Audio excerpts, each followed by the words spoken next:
Hi dears, welcome back to my channel. ഇന്ന് ഞാൻ വന്നിട്ടുള്ളത് ഒരു കുക്കിംഗ് വീഡിയോ ആയിട്ടാണ്. മനോട്ടാ സ്പെഷ്യൽ ചെമ്മീൻ ബിരിയാണി അല്ലേ?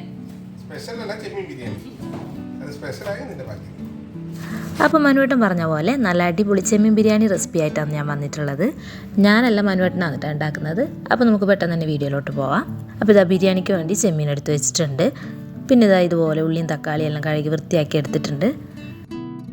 ചെമ്മീൻ്റെ തൊലി എളുപ്പത്തിൽ കളയാൻ വേണ്ടിയിട്ട് കുറച്ച് ഉപ്പിട്ടിട്ട് നല്ലോണമല്ല ഒരളം ചൂടുവെള്ളം ഒഴിച്ച് വെക്കുക. അപ്പോൾ വേഗം തൊലി കളയാൻ പറ്റും. എന്നിട്ട് ഒരു 5 മിനിറ്റ് കഴിഞ്ഞിട്ട് തൊലി എടുത്ത് കളഞ്ഞു. ബിരിയാണി ഉണ്ടാക്കാൻ വേണ്ടിയിട്ട് ജീരകശാല റൈസാണ് കേട്ടോ എടുക്കുന്നത്. ഇനി ക്ലീൻ ചെയ്ത് വെച്ചിട്ടുള്ള ചെമ്മീനിലേക്ക് മഞ്ഞൾപ്പൊടി, മുളക് പൊടി, പിന്നെ ഇഞ്ചി വെളുത്തുള്ളി പേസ്റ്റും കൂടി ഇട്ട് കൊടുക്കുക. പിന്നെ ഉപ്പും കൂടി ചേർത്ത് എല്ലാം കൂടി നല്ലപോലെ മിക്സ് ചെയ്തെടുക്കാം. ഇനി ഇത് അരമണിക്കൂർ കഴിഞ്ഞ ശേഷമാണ് ഫ്രൈ ചെയ്തെടുക്കുന്നത്. ഇനി ഈ ചെമ്മീൻ ഫ്രൈ ചെയ്തെടുക്കുന്നതാണ്. പാനിലേക്ക് കുറച്ച് എണ്ണ ഒഴിച്ചു കൊടുത്തിട്ടുണ്ട്. എണ്ണ ചൂടായി വരുമ്പോൾ അതിലേക്ക് ചെമ്മീൻ ഇട്ട് കൊടുത്ത് ഹാഫ് ഫ്രൈ ചെയ്തെടുത്താൽ മതി.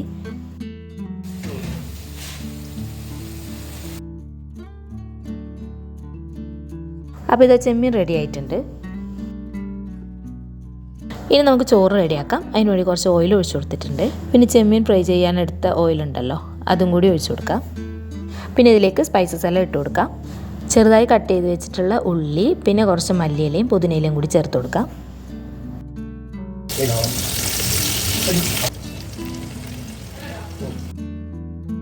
രണ്ടര ഗ്ലാസ് എനിക്ക് 3.25-4 ഗ്ലാസ് വെള്ളം.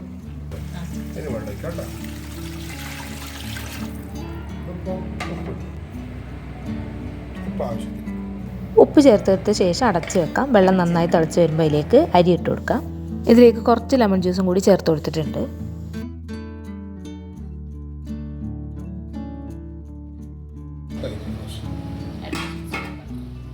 ചെമ്മീൻ ഫ്രൈ ചെയ്തെടുത്ത അതേ പാനിൽ തന്നെയാണ് തക്കാളി ഉള്ളിയെല്ലാം ഇട്ട് കൊടുത്തിട്ടുള്ളത്. ഫ്രൈ ചെയ്യാനെടുത്ത് ഓയിൽ തന്നെ മതിയാവും. തക്കാളി ഉള്ളിയും കറിവേപ്പിലയും എല്ലാം ഇട്ട് കൊടുത്ത് നന്നായി ഒന്ന് വഴറ്റിയെടുക്കാം. നല്ലപോലെ വഴറ്റിയെടുത്ത ശേഷം ഫ്രൈ ചെയ്ത് വെച്ചിട്ടുള്ള ചെമ്മീനും ഇട്ട് കൊടുത്ത് നന്നായി ഒന്ന് കുക്ക് ചെയ്തെടുത്താൽ മതി.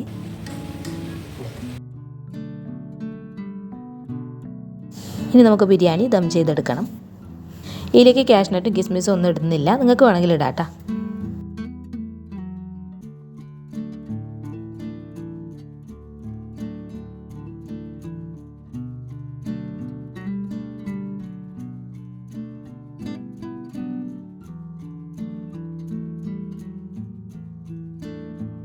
റൈസും മസാലയെല്ലാം ലെയറാക്കി ഇട്ട് കൊടുത്ത ശേഷം ദം ചെയ്തെടുക്കാം.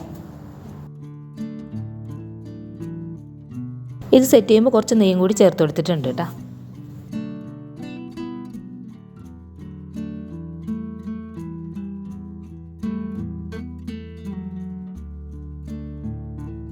അപ്പോൾ നമ്മളിതാ ബിരിയാണി ദം ചെയ്തെടുത്തിട്ടുണ്ട്.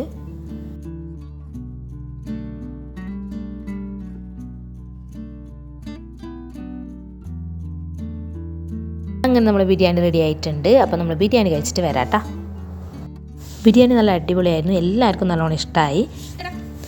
അങ്ങനെ എളുപ്പത്തിൽ നമുക്ക് ഉണ്ടാക്കാനും പറ്റുമല്ലോ. ചെമ്മീൻ ഇഷ്ടമുള്ള എല്ലാവരും ഒന്ന് ട്രൈ ചെയ്ത് നോക്കുക കേട്ടോ. അപ്പോൾ ഇതാ ചേച്ചിയെല്ലാം പോകാൻ വേണ്ടി റെഡി ആയിട്ടുണ്ട്. അപ്പോൾ ഇനി നമുക്ക് വീണ്ടും അടുത്ത വീഡിയോയിൽ കാണാം കേട്ടോ. ബൈ.